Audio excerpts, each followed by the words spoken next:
Welcome to pre-lecture for class number 15. In class 15, we are going to be continuing to talk about systems of ordinary differential equations. So what we're going to talk about today are linear, unforced, constant coefficient systems of first order DEs. What piece of this is new? It is the idea that we're talking now about systems. This is going to require a little bit of review. What I'll ask you to do is just refresh your memory on your linear algebra arithmetic. The first problem I'd like you to pause the video and take some time to do is to just multiply these two 2x2 matrices together. Then try multiplying these three 2x2 matrices together. And finally, take a look at this system of equations and rewrite it as a matrix vector equation. Take a couple minutes and see how far you get. And then when we come back, we'll do these together. All right, welcome back. Hopefully what you found when you multiplied these two matrices together was that you created the identity matrix. So what this, of course, implies is that these two matrices are inverses of each other. And it doesn't matter which one I say is the inverse of the other, but if I take the inverse of the first matrix, that will equal the second matrix. If this is matrix capital P, then this is, of course, matrix capital P inverse. There is another way to think about matrix multiplication, which may feel familiar to you, which is to think about row-column multiplication. If we take the first row of the inverse matrix and multiply that by our matrix capital P, we produce the first row of the identity matrix. And we can do the same thing with the second row of the inverse matrix. So with this view, what we are doing is taking a linear combination of the rows of matrix P. Of course, when we do this with matrix multiplication, we're doing both kinds of linear combination at once. In the second computation, you can first multiply the first two matrices by each other, and then take that product and multiply it by the matrix capital P. So we again are taking linear combinations of the rows of capital P, but this time what we are ending up with is the following diagonal matrix. What is happening here? We have actually diagonalized this central matrix by pre-multiplying by capital P inverse and post-multiplying by capital P. Finally, let's look at the task of writing this system of linear equations in matrix vector form. The first thing I'm going to do is rewrite this so that it is clear what my vector of unknowns is going to be. And here our unknowns are alpha, beta, and gamma in each one of these equations. So let's rewrite them. Now it's a pretty straightforward exercise to turn this into matrix vector form. My matrix A simply becomes the coefficients of my system of linear equations. My vector of unknowns, we've already identified alpha, beta, and gamma. And we've already separated out our right-hand side, 4, minus 1, 3. So my vector B is 4, minus 1, 3. My unknown vector, X, is alpha, beta, gamma. And the vector of coefficients is my matrix A. Let's go to the next page. It continues to be important, even when we're dealing with systems, to know how to classify these first-order differential equations. So this should feel a lot like a review, but we're simply extending from looking at one first-order differential equation to looking at a system of first-order differential equations. So to be autonomous means that the independent variable of the differential equation does not appear explicitly. More formally, we can actually write this in the following way. We can say the system vector of derivatives x prime is equal to a vector function of the vector of solutions x, and that is considered autonomous as long as the function f does not depend explicitly on time t, say. Another way to think about that is that the partial derivatives of each entry of our function f with respect to time, those are going to be 0. Now, as to the definition of linear and nonlinear, again, the idea is simply extend. A differential equation is linear if the dependent variables, the things you're solving for, and their derivatives only occur linearly. So remember, it doesn't matter whether the independent variable appears linearly or non-linearly. Now, if our system is linear, we can ask whether it is driven or undriven. Again, remember, this applies to linear systems of differential equations only. And of course, a driven differential equation has a non-zero term that either depends only on the independent variable or is a non-zero constant. And just as when we had a single equation, the constant zero will always be a solution to the undriven or homogeneous differential equation, whereas it can never be a solution to a driven differential equation. Now that we have these categorizations, which of course are just a review, but we're extending them to systems, pause the video and ask yourself how you would categorize each one of these systems in those categories. Are they autonomous or non-autonomous, linear or nonlinear, and if linear, driven or non-driven? Okay, let's look at the first example, the spring mass system. It's always good to identify what the dependent and independent variables are. So here the dependent variables are x as a function of time and nu as a function of time. The independent variable, of course, is time. All right, let's ask about the categorizations. Is this system linear or nonlinear? It's fairly clear that the system is linear in both x and nu. Whether or not the system is autonomous or driven actually depends on what value this function f takes on. Let's look at the second example. The dependent variables in this case are going to be x and y. And of course, the independent variable is again time t. Right away, we should see that this system is nonlinear precisely because of these x squared terms. And it is also autonomous because the independent variable t does not show up explicitly. Since it's nonlinear, we cannot ask whether or not it's driven. Let's go to example 3, the SIR model. Here, the dependent variables are the populations S, I, and R with the independent variable t. We'll talk more about a model like this in the future, but this is a very common type of model to use when we are looking at epidemic or disease spread. And so S stands for the population of susceptible individuals. I stands for the population of individuals who have been infected. And R represents the population of individuals who have either recovered or are otherwise removed from the population. This system is again nonlinear precisely because we have multiplication of 2 of the dependent variables by each other. And it is again autonomous because the dependent variable t does not show up explicitly. Finally, let's look at our swinging pendulum model.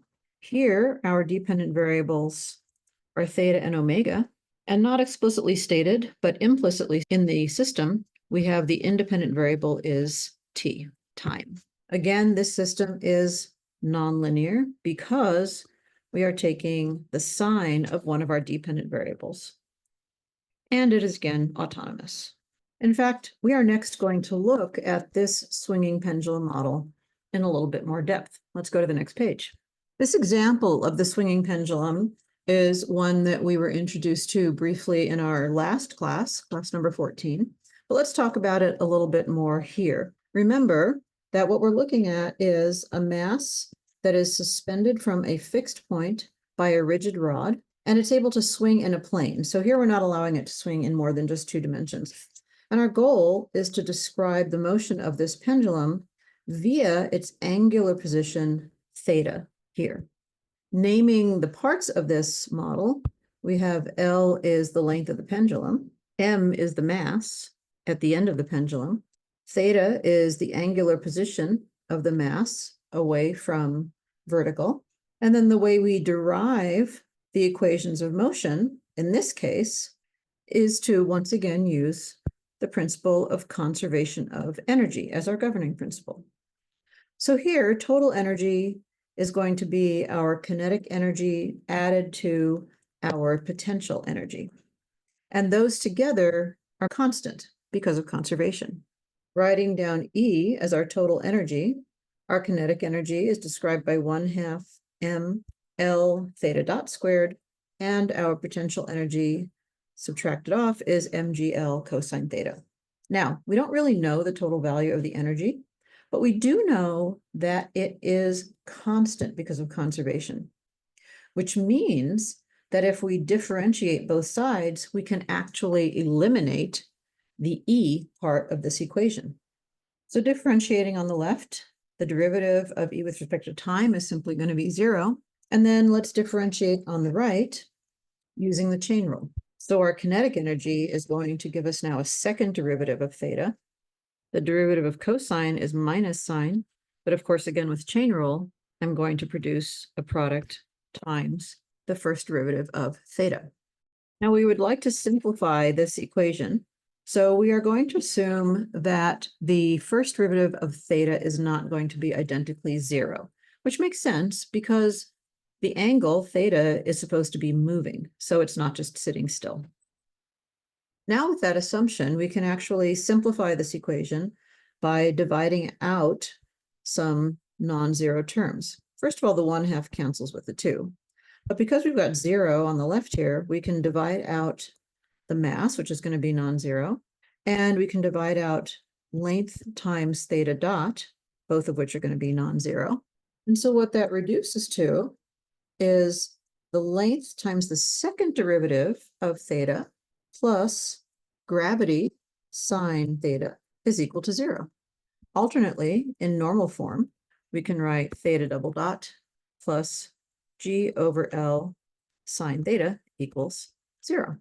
This is our nonlinear second-order differential equation describing the movement of a pendulum in a plane. Note that very often people like to look at this sine theta term and say if theta is very small, we can approximate sine theta by theta itself, which would make the second-order differential equation suddenly linear, and that can be useful. But for now, we're going to continue with this nonlinear form. Now, let's look at our theta dot.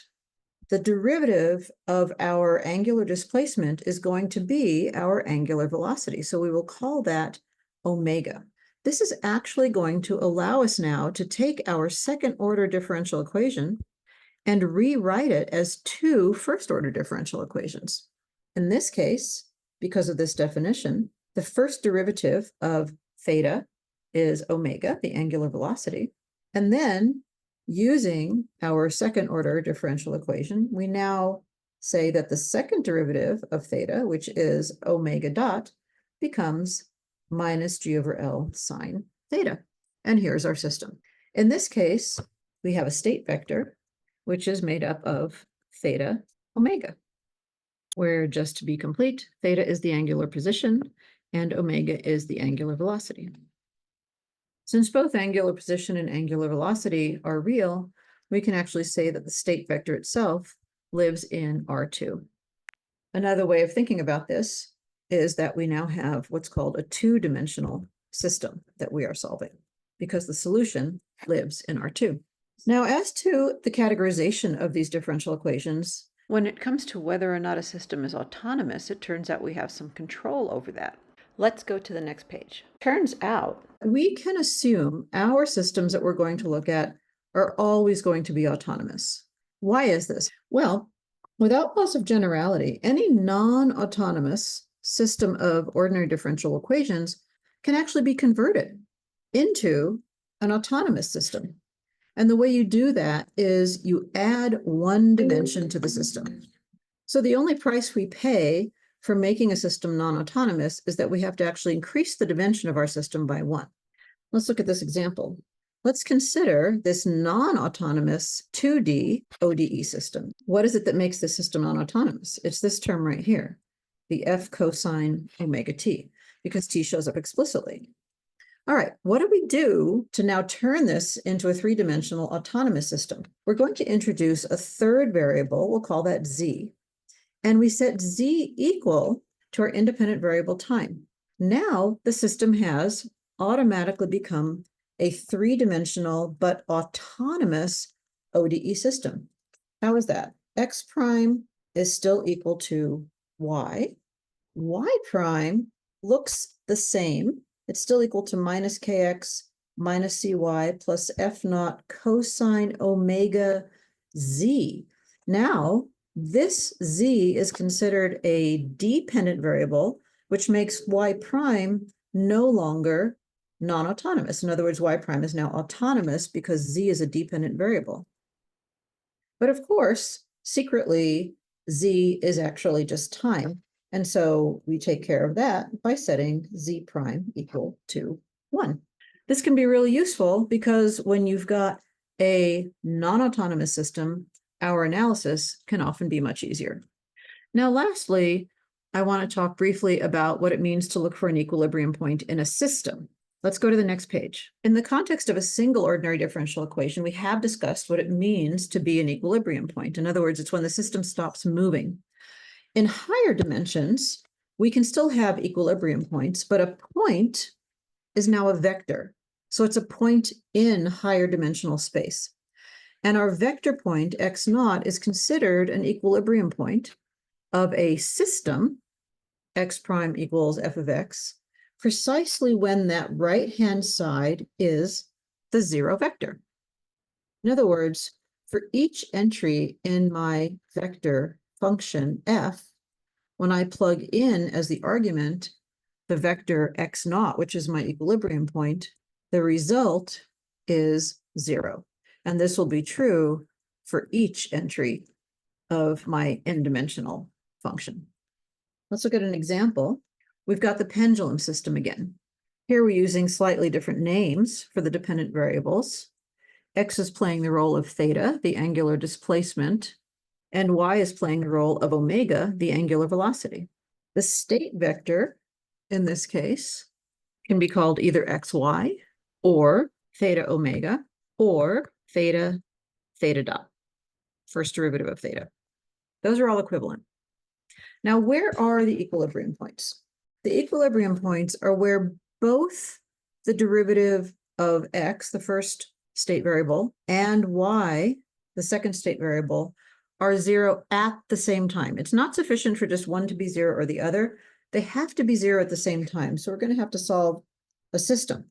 In this case, if x prime is 0, that indicates that y is 0 from our first ODE. If y prime is 0, then we look at the second ODE, and that means that my right-hand side minus lambda sine x has to be 0.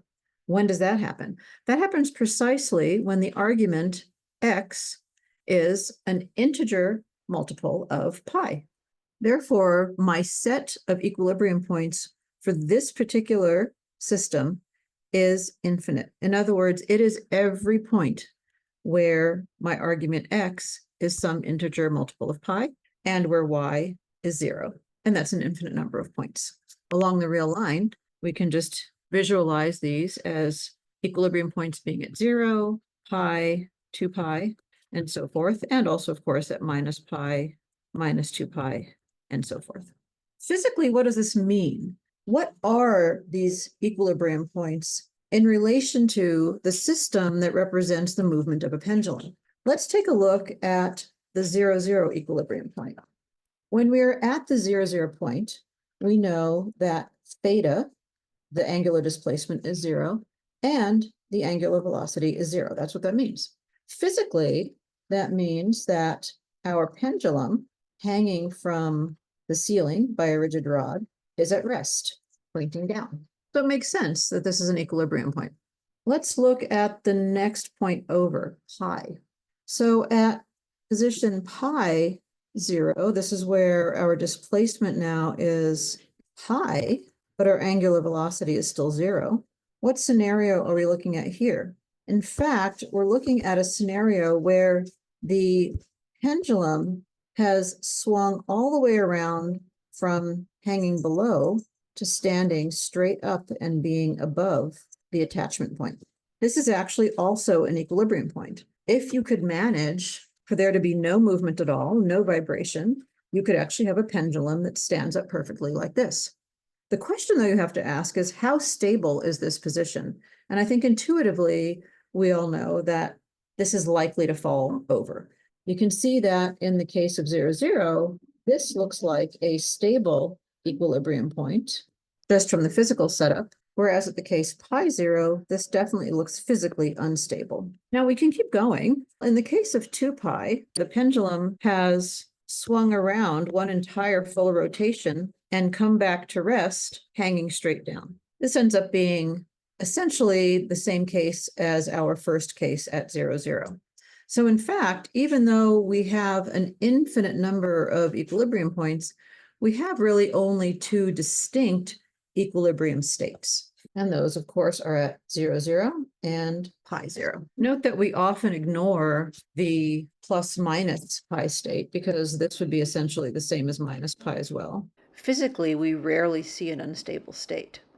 Mathematically, however, we are always interested in finding both the unstable and stable equilibrium points. Okay, that's it for now. You're going to get to practice more of this in class, finding equilibrium points and solving systems of differential equations. We'll see you then.